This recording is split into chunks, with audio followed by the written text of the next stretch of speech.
been your experience at Davos this year? We arrived yesterday, and this is now maybe the fifth or sixth year that I'm coming here.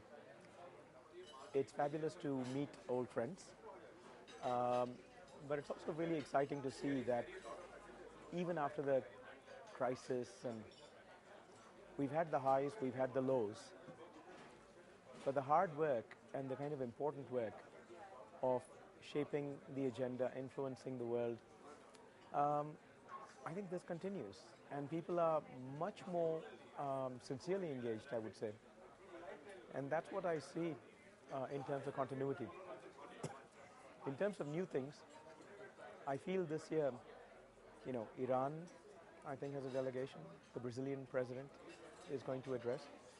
So there are new faces, and in terms of issues, I think technology is really going to be a major issue this year. So that's what I would say about Davos this year. And how do you, talking about the Indian market in particular, how do you see India as a business destination for global companies? There are many Indias, as you know, and I think that is also true for companies from outside that are coming in. There are certain fundamentals that are just undeniable about India. The demographics are undeniable. The talent is undeniable. The ability to, you know, um, embrace new things, new ideas, new business models, and to experiment, and to be fiercely competitive.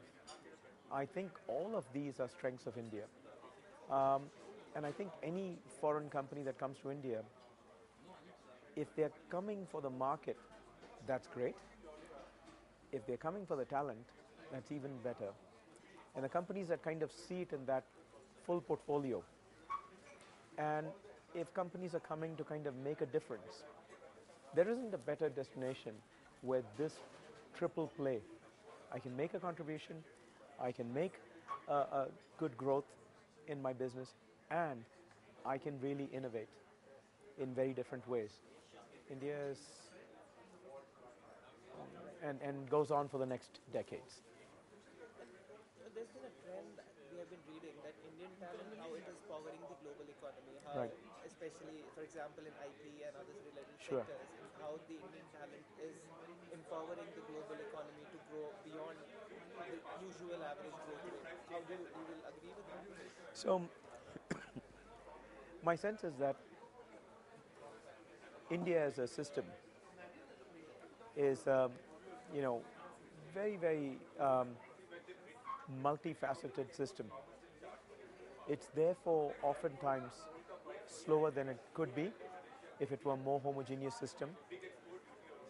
And if we did not have the raucous democracy that we have, then I think Indians would have an impact inside India that would be faster, better, bigger. India is growing in fits and bursts, deregulation, and then trying to digest that, and then maybe spurts. And my feeling is that the Indians outside India generally are in the Western countries, particularly in the United States, also in parts of Africa, also in parts of UK, etc., but particularly in the United States, they face a stable system which is generally meritocratic. And this meritocratic system enables Indians, I think, to really contribute in their industry, in their companies, in their communities. And we see now Indians in politics in the UK, Indians in politics in the US. These were unseen. So the contribution is not only in Silicon Valley, I think it's much deeper and much wider. And I suspect this will continue. Again, because Indians embrace humanity, ideas, action, ambition, winning quite easily. My last question to you would be: how has been your experience at the India Atta? How do you find it? I've got to confess that over the years, this is the first time I'm actually coming to the India Atta. and it is a terrific atmosphere. A second confession would be, my wife and I just had some bel puri. I grew up in Bombay. It has probably been a long time. I don't know how many years since I've had bel puri. And what we just had here, so I don't know where the chef has come from. And I haven't tasted the tea. The atmosphere, the conviviality, and the authentic India, this is the India Adda. You get to meet the movers and shakers while you kind of get this special treat for the palate. Unbeatable.